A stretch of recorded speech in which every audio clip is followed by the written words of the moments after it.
ഞാനിവിടെ ജനിച്ചു വളർന്ന ആളാ. എനിക്കിപ്പോ ഒരു 47 വയസ്സ് വരെ. അപ്പൊ ഈ നാട്ടിലുള്ള ആൾ തന്നെ? ഞാൻ നാട്ടിലുള്ള ആൾ തന്നെ, ഈ നാട്ടിൽ. അപ്പൊ ഈ റോഡൊക്കെ ഇങ്ങനെ എങ്ങനെ ഈ റോഡ് ഇപ്പൊ ഒരു 20-25 വർഷത്തിന് മേലായി കാണണം.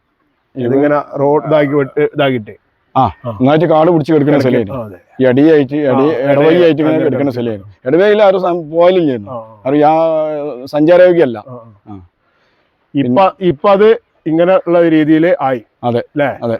അപ്പോ ഇതിപ്പോ പഞ്ചായത്തും ജില്ലാ പഞ്ചായത്തോട് സഹകരിച്ച അവിടെ പാലെടുത്ത് ഞാൻ അതിന്റെ. അതെ. അപ്പൊ എന്റെ കുട്ടിക്കാലത്തൊക്കെ എങ്ങനെ അവിടെ ആ തോടൊക്കെ മുറിച്ചു കിടക്കാൻ ഒക്കെ ഉപയോഗിച്ച്? ആ തോട് മുറിച്ചു കിടക്കണമെന്നുണ്ടെങ്കിൽ തോട്ടിൽ കൂടെ ഇറങ്ങി കിടക്കണം. ആ വെള്ളമൊക്കെ ഉണ്ടാകുമ്പോൾ ഭയങ്കര പ്രയാസങ്ങൾ തന്നെയാണ്. ഇറങ്ങി കിടക്കുന്ന കാര്യത്തിലൊക്കെ ഭയങ്കര പ്രയാസമാണെന്ന്. പിന്നെ സ്കൂൾ കുട്ടികളൊക്കെ ഉണ്ടാകുമ്പോൾ എല്ലാ പ്രയാസത്തിലാണെന്നുള്ളത്.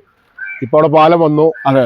ഇപ്പൊ നല്ല ഉഷാറായി കാര്യങ്ങളൊക്കെ. പിന്നെ ഇപ്പോ ഈ ഒരു 6-ാം വാർഡായിട്ട് ബന്ധപ്പെട്ട് ഉണ്ടായ കാര്യങ്ങൾ ഇപ്പൊ പറയുകയാണെങ്കിൽ എന്തൊക്കെയാ പറയാനുള്ളത്? 6-ാം വാർഡായിട്ട് കാര്യപ്പെട്ടെങ്കിൽ മോശമൊന്നുമില്ല. നമ്മളെ മെമ്പർ വന്നതിന്റെ ശേഷം മോശങ്ങൾ പറയാനില്ല, ഉഷാറാണ്.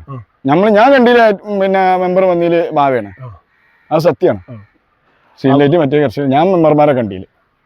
അപ്പൊ ഇതിപ്പോ ഇനി മഴ ആയതുകൊണ്ട് തൽക്കാലം നിർത്തി വെച്ചതാണെന്നുള്ളതാണ് ഇപ്പൊ നമ്മള്. മഴ നിന്നാലും ഫണ്ട് ഫുള്ള് പാസ്സായതാണ് ജില്ലാ പഞ്ചായത്ത്. പിന്നെ അതുപോലെ MLA ഫണ്ടൊക്കെ ഉപയോഗിച്ചിട്ടുള്ള MLA ഫണ്ട് ഇതായിട്ടുള്ള പദ്ധതികൾ നടപ്പിലാവുന്നുള്ളതാണ് മനസ്സിലാക്കുന്നത്. അപ്പൊ ഇതിപ്പോ നിങ്ങള് ഈ അടക്കമുള്ള ഒരുപാട് പ്രദേശത്തുകാർക്ക് വളരെ ഉപകാരപ്പെട്ട ഒരു സംഗതി. തീർച്ചയായിട്ടും നിങ്ങൾക്ക് മാത്രമല്ല, അപ്പൊ പല ഭാഗത്തുനിന്നും കണ്ണമംഗലം ഭാഗത്തു നിന്നുള്ളവർക്ക് പെരുള്ളൂർ സ്കൂളിലേക്കൊക്കെ പോകാനൊക്കെ തീർച്ചയായിട്ടും ഉപകാരപ്പെടുന്ന രീതിയിലുള്ള ഒരു സംഗതി തന്നെയാണ്. തീർച്ചയായിട്ടും. അപ്പൊ ഒന്നായിക്കോട്ടെ. ഒരുപാട് പിന്നെ നിങ്ങള് ഈ പ്രദേശത്ത് തന്നെയല്ലേ? അപ്പൊ ഇത് എത്ര കാലമായിട്ട് ഈ റോഡ് ഇങ്ങനെ ടാറിങ് വരുന്നതിന് മുമ്പ് എത്ര കാലമായിട്ട് ഇങ്ങനെ കിടന്നിരുന്നു? എനിക്ക് ഒരു 10 വർഷത്തിന്റെ മുകളിലായിട്ട് ഇങ്ങനെ കിടക്കുന്നുണ്ട്. പിന്നെ നമ്മള് പ്രൈവറ്റ് ആയിട്ടുള്ള റോഡ്, സ്വകാര്യ റോഡായിട്ട് കിടക്കുന്നുണ്ടായിരുന്നു. അപ്പോൾ അത് കരിയങ്കല്ല് മുട്ടിയിട്ടില്ല, അതിന്റെ ഇപ്പുറത്തായിരുന്നു ഉണ്ടായിരുന്നത്. ഇപ്പൊ അതിന് ശേഷം അവിടുന്ന് ആളുകൾ സ്ഥലം കൊടുത്ത് അത് മുഴുവനായി. അതിന് ശേഷമാണ് ഇപ്പൊ നമ്മളെ മെമ്പർ ഇത് ചെയ്തിട്ടുള്ളത്, ഏറ്റെടുത്ത് പഞ്ചായത്തിലേക്ക് കൊടുത്തതിന് ശേഷമാണ് ഇപ്പൊ നമ്മള് കോൺക്രീറ്റ് കാര്യങ്ങളൊക്കെ നടന്നത്. ഇപ്പോൾ ഈ അടുത്താണ് ഇപ്പൊ അതിന്റെ ഉദ്ഘാടനമൊക്കെ കഴിഞ്ഞിട്ടുള്ളത്. അപ്പോൾ വാഹനയോഗ്യം അത് ഇങ്ങനെ ടാറിങ് ചെയ്ത് ഇതാക്കിയിട്ട് ആസ്തി കൊടുത്ത് അതിന് ശേഷം ഇപ്പോൾ ഈ ഒരു ബോർഡ് വന്നതിന് ശേഷമാണ്, ഇപ്പോൾ ഈ മെമ്പർ വന്നതിന് ശേഷമാണ് ഇപ്പോൾ ഇതായിട്ടുള്ളത്. അതെ. അത് സത്യം പറഞ്ഞു കഴിഞ്ഞാൽ ഭയങ്കര അനുഗ്രഹമാണ്. കാരണം ഇവിടെ നന്നായിട്ട് ചെളിയൊക്കെ കെട്ടി കിടക്കുകയായിരുന്നു. അപ്പോൾ അത് മാറി ഇപ്പോൾ ഒരു വൃത്തിയുള്ള റോഡായി, ആളുകൾക്കൊക്കെ സഞ്ചരിക്കാനൊക്കെ, കാൽനട യാത്രക്കാർക്ക് ഒന്നും കൂടെ ഉപകാരപ്പെടുന്ന രീതിയിൽ കുട്ടികൾ, മദ്രസ കുട്ടികൾ, സ്കൂൾ കുട്ടികൾ. തീർച്ചയായിട്ടും. അപ്പോൾ യാത്ര ഒന്നും കൂടെ സൗകര്യപ്രദമായി. പിന്നെ ഈ പറഞ്ഞ വൃത്തികേട് കാര്യങ്ങളൊക്കെ മാറി ഒന്ന് നന്നായി. അതൊരു വലിയ സൗകര്യം തന്നെയാണ്. ഇവിടെ കുറെ വീടുകളുണ്ട് ഈ വഴി, ഒരുപാട് കുടുംബങ്ങൾക്ക് ഉപകാരപ്പെടുന്ന രീതിയിലുള്ള, വളരെ ഉപകാരപ്പെടുന്ന, ആളുകൾക്ക് ഉപകാരപ്പെടുന്ന രൂപത്തിൽ മാറി. അപ്പോ നിങ്ങൾ എത്ര കാലമായി ഇവിടെ താമസിക്കൽ തുടങ്ങിയിട്ട്? ഞങ്ങള് പണ്ടേ ഇവിടെ തന്നെയാണ് അല്ലേ? അപ്പൊ അന്നൊക്കെ ഇത് ഇടവഴിയോ റോഡ് എങ്ങനെയാണ് ഇപ്പൊ ഇതിന്റെ അവസ്ഥകള്? അന്ന് ഇതിലെ റോഡല്ല, റോഡ് ഉണ്ടാക്കിയതാ.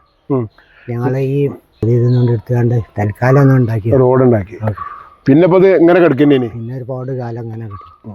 ഇതിപ്പോ ഇങ്ങനെ കോൺക്രീറ്റ് ചെയ്തിട്ട് ഇപ്പൊ എത്ര കാലമായി? ഇപ്പോ കൊല്ലം ഒരു 5-6 മാസമായിരുന്നു. 6 മാസമായിട്ടുള്ളൂ. അപ്പൊ സെൽവിയാക്കം വന്നാലാണ് ഇപ്പൊ അതിനും ഇതായത്. ഒരുപാട് ആളുകൾ ഇവിടെ വന്നു പോയെങ്കിലും കൂടിയിട്ടില്ലേ? അങ്ങനെ സീസണ് 1-2 വട്ടം പാസ്സായിരുന്നു പൈസ, അത് പോയി. പിന്നെ ആളുകള് സഹകരിക്കാത്തോണ്ടുള്ള പ്രശ്നങ്ങൾ ഉണ്ടാവും. 3 വട്ടം പാസ്സായിരുന്നു. ഇപ്പൊ ഏതായാലും ഇത് ഇതിപ്പോ ഒരുപാട് കുടുംബങ്ങൾക്ക് ഇപ്പൊ ഒരു ഉപകാരപ്പെടുന്ന രീതിയിൽ ഈ റോഡായി അല്ലേ? ഇതിപ്പോ ഇങ്ങനെ നമുക്ക് അങ്ങോട്ട് തോട്ടശ്ശേരിക്കാണ് കണ്ണമംഗലം പഞ്ചായത്തൊക്കെ കയറിക്കൂടാ? ചങ്ങാനി റോഡില്ലേ, പാടത്തിന്റെ ഒടുക്കത്തത്. ഇനി ഇവിടെ കുറച്ച് തെലൂടി ഉണ്ട്. ഇത് നമ്മളെ കുഞ്ചീതുവിന്റെ ബുക്കരാജിന്റെ പ്രവാസികളായ ആളുകൾ ചിലവര് സഹകരിക്കാത്തോണ്ടുണ്ടായ പ്രശ്നമാണ് അല്ലേ? പറഞ്ഞപ്പോഴേ നമുക്കിതൊരു ഉപകാരമാണല്ലോ ജനങ്ങൾക്ക്. അതിന്റെ പേരിലാണ് ഇപ്പൊ രണ്ടാമത് നമ്മൾ ഈ വർക്ക് ഇവിടെ തുടങ്ങിയത്. കാരണം ഇത് വളരെ പ്രയാസപ്പെട്ടിട്ടാണിത് ഈ പണി തുടങ്ങിയതും. ഇത് പണി തുടങ്ങിയതിന് ശേഷം പോയാൽ പെട്ടെന്ന് തന്നെ ഇപ്പോൾ ഒരു കൂട്ടർ തരാത്തത് കൊണ്ടാണ് ഇപ്പോൾ ഇത് പ്രശ്നമായി കിടന്നില്ല വെള്ള വീതിക്ക് ഈ റോഡ് പോയത്. ഇത് കുറേ കുട്ടികൾക്കും, സ്കൂൾ കുട്ടികൾക്കും, മദ്രസ കുട്ടികൾക്കും, രോഗികൾക്കും, വാഹനങ്ങൾക്കും ഒരു വാക്ക് കൊടുത്താണ് നമ്മൾ പിന്നെ ജയിച്ചു കഴിഞ്ഞാൽ അത് ചെയ്യുന്നുണ്ട്. അപ്പോൾ അത് ചെയ്യാൻ കഴിഞ്ഞാൽ വളരെയധികം ഇവിടുത്തെ ജനങ്ങൾക്കും നമുക്കൊക്കെ വളരെ സന്തോഷമുണ്ട്.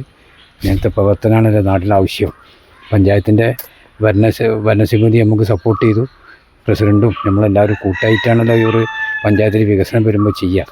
അപ്പോൾ അത് അതിന് വേണ്ടുള്ള എല്ലാ കാര്യങ്ങളും സപ്പോർട്ടോടു കൂടി ഇവരുടെ നാട്ടുകാരുടെ സപ്പോർട്ടോടു കൂടി നമുക്ക് പൂർത്തീകരിക്കാൻ കഴിഞ്ഞു.